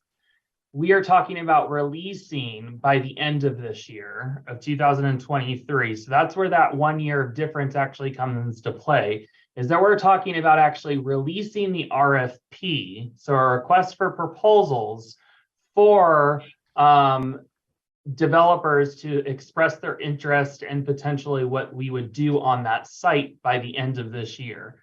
However, then it goes to then fully say and commit that we will complete the entitlement process for the city-owned sites if we were to enter into an agreement within 1 year of an application, if not sooner. And then it goes on to say that by December of 2026, we will have executed and completed an agreement and a project on a city-owned site. So we're not talking about doing the parking plaza build out and everything before the parking plan is done. The commissioners are getting that too intertwined and different. There's going to be some checks and balances, and I need the flexibility of being able to program things, because we can put whatever due dates we want in this housing element, but I have to bring on consultants and sign contracts and agreements. That's something that will work with me as we keep on moving through the process. The timelines that are proposed are, I'm going to be frank, is realistic, because I can have complete control of an RFP for downtown parking plazas, and then we sit and we wait and we get those responses. We can though also then be working on the study and the actual work to do the analysis of actual parking during all that time. And then we have until 2026 to actually do what we say what we're going to do on those parking plazas.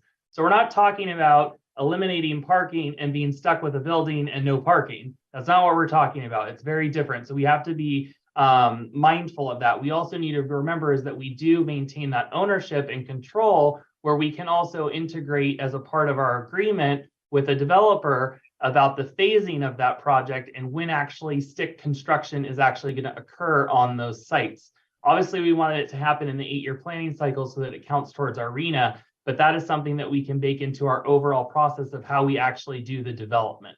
So I do want to reiterate all those components in order to make sure that we're all on the same page. Jolie. Yeah, and then Nick, then the other thing is under the new revised SLA, the notices of the intent to declare property surplus, all these notices, the notice of HCD is involved with this whole process from the very beginning. And so they will be also monitoring what we're doing, and they will be keeping close contact with this. So they are now part of this process when we declare something surplus and go forward, or maybe not declare it surplus and try to redevelop it.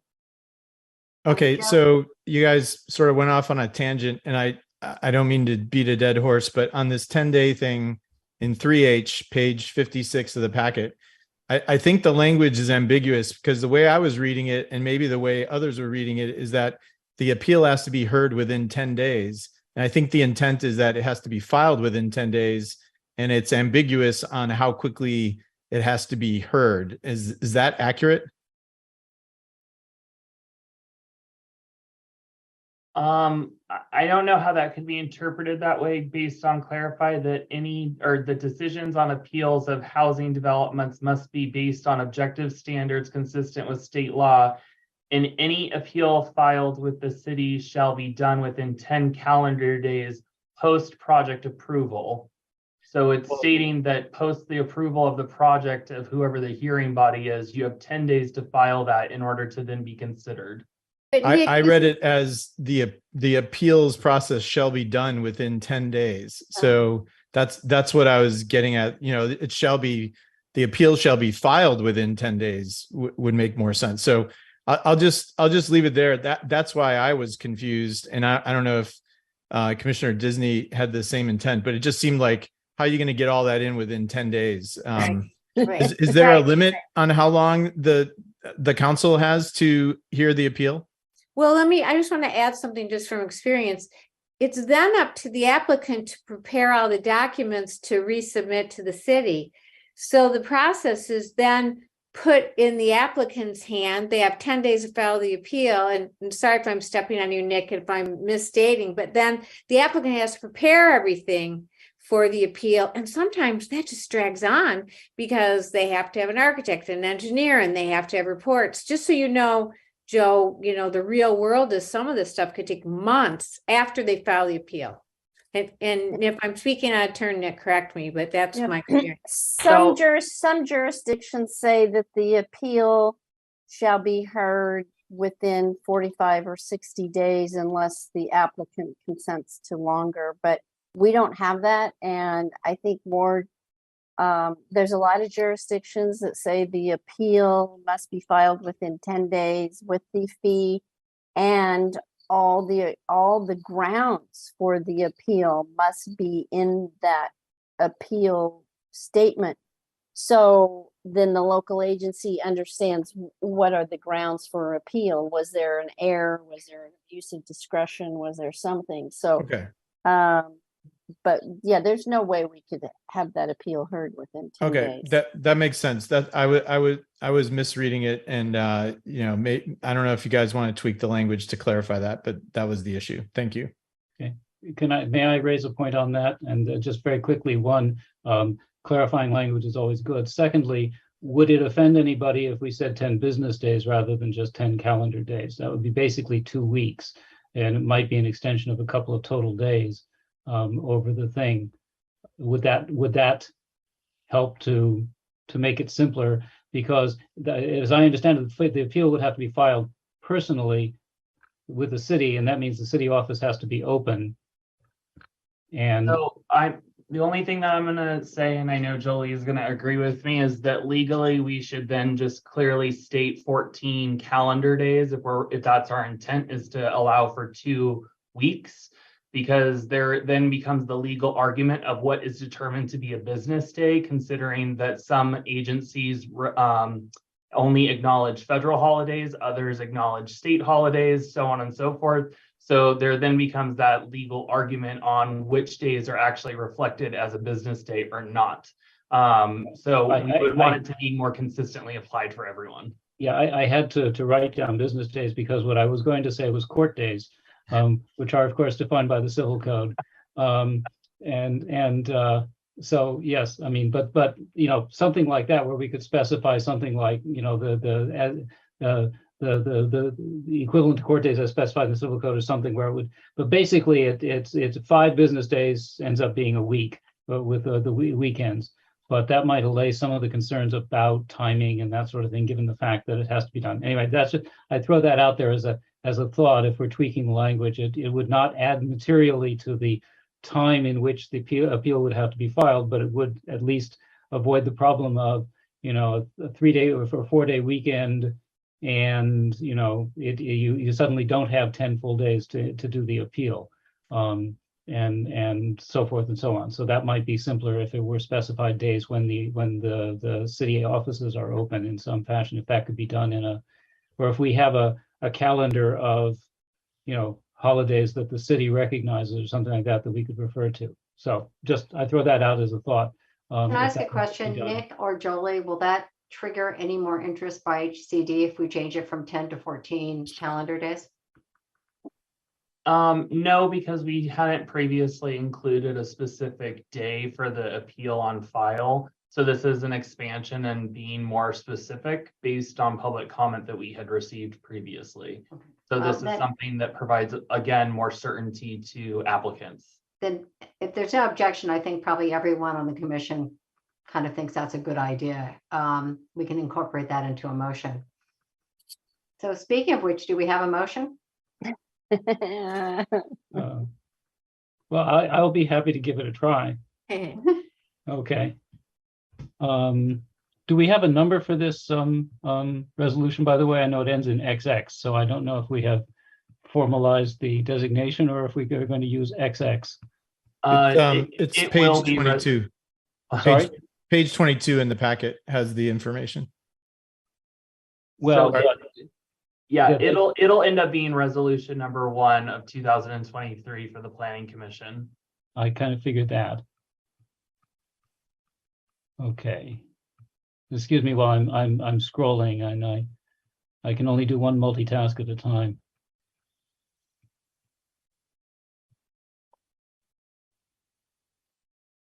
Okay, so it'll be Planning Commission resolution number PC-2023-01. So I move that we adopt the Planning Commission resolution number PC-2023-01, recommending adoption of City Council resolution number CC-2023- and this will be XX because we don't know what it's going to be yet. Of the 6th cycle housing element and the mitigated negative declaration in compliance with state law, with the things that have been recommended, which would be specifically some clarification of the language in program 1H, which has to do with the timing and the and perhaps a clarification that it's the time to file the appeal, not the time to hear the appeal.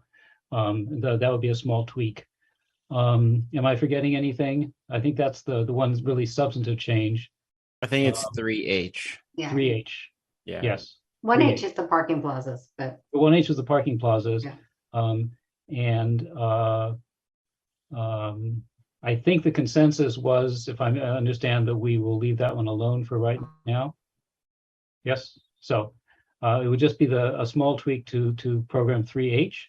And otherwise, the motion is to adopt the resolution as it has been presented and recommend this to the city council. Wow, I second that. great. Okay.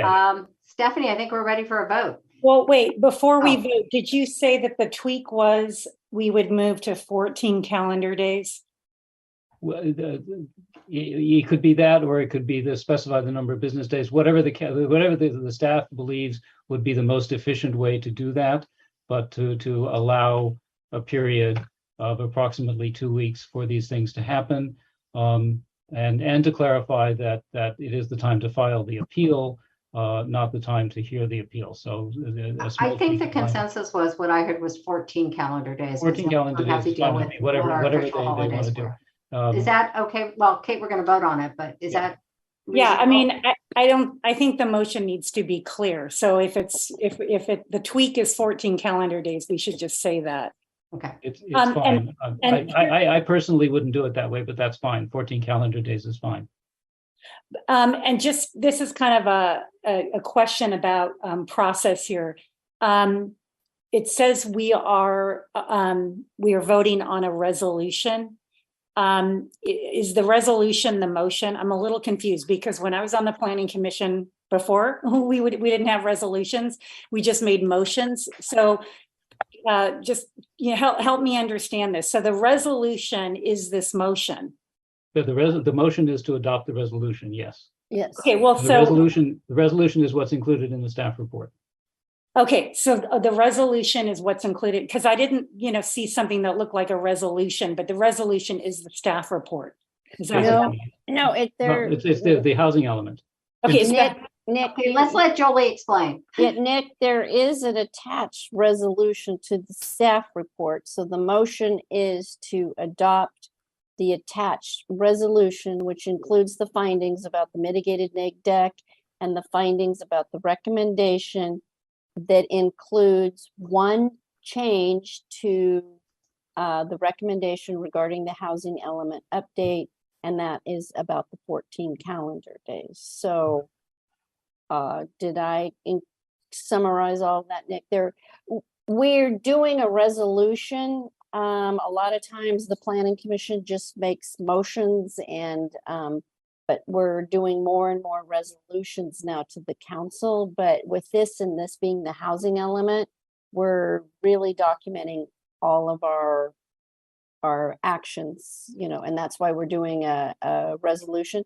At the council meeting, there will be another resolution that the council will adopt. So we're making essentially legislative history or our record of what we did. And so you won't have to go back and look at minutes or anything. It's all going to be contained in a resolution.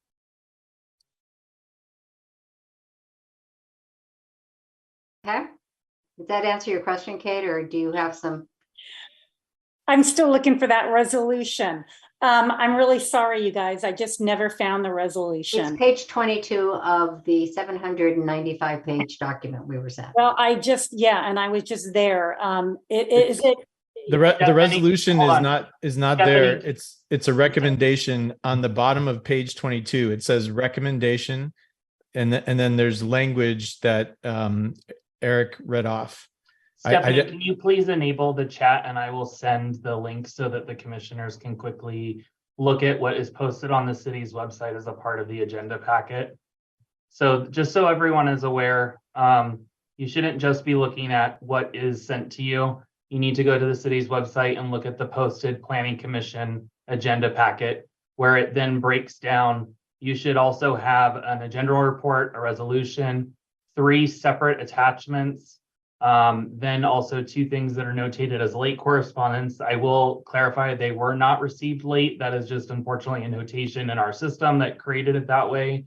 And then also the 2 public comments that were received from the MND.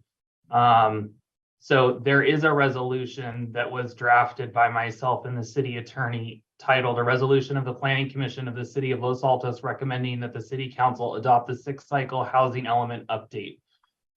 This is where Commissioner Steinle was referring to that it is referenced because we don't usually put the exact resolution number until after it has been motioned. So it is the first resolution of the PC, which so it will be PC 2023-01. And it has about 20 different whereases that clarifies and creates the administrative record for planning and zoning law that prescribes all of the things that the city is taking action or has completed up until this point, which then includes the Planning Commission's overall recommendation of everything that's contained within the housing element. However, the motion that has been made right now clarifies one amendment to be revised and included into the resolution, which is for us to amend program 3H to include 14 business days instead of, or 14 calendar days instead of 10 calendar days as it's notated in the draft housing element. Nick, can you just share your screen and just show the resolution so that we can all look at it?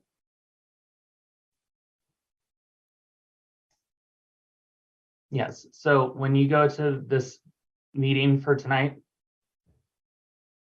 and then you click on the PC resolution, this is exactly what is included in the actual packet. So that's when you guys actually need to be going directly to the website just to make sure that nothing didn't fall off and when it gets sent to you electronically. Okay, can you scroll down, please?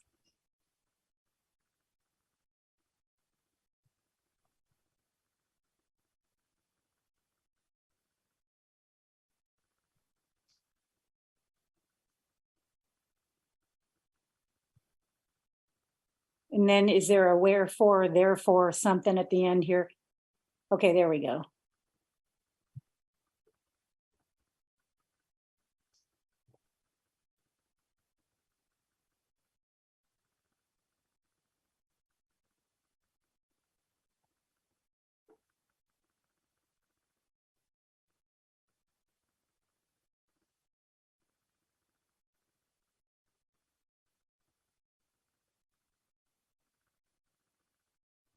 Okay, thank you.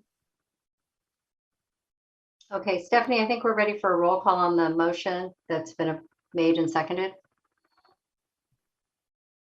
Hey, Commissioner Disney, Aye. Commissioner Benenato, Yes. Commissioner Duran, Yes.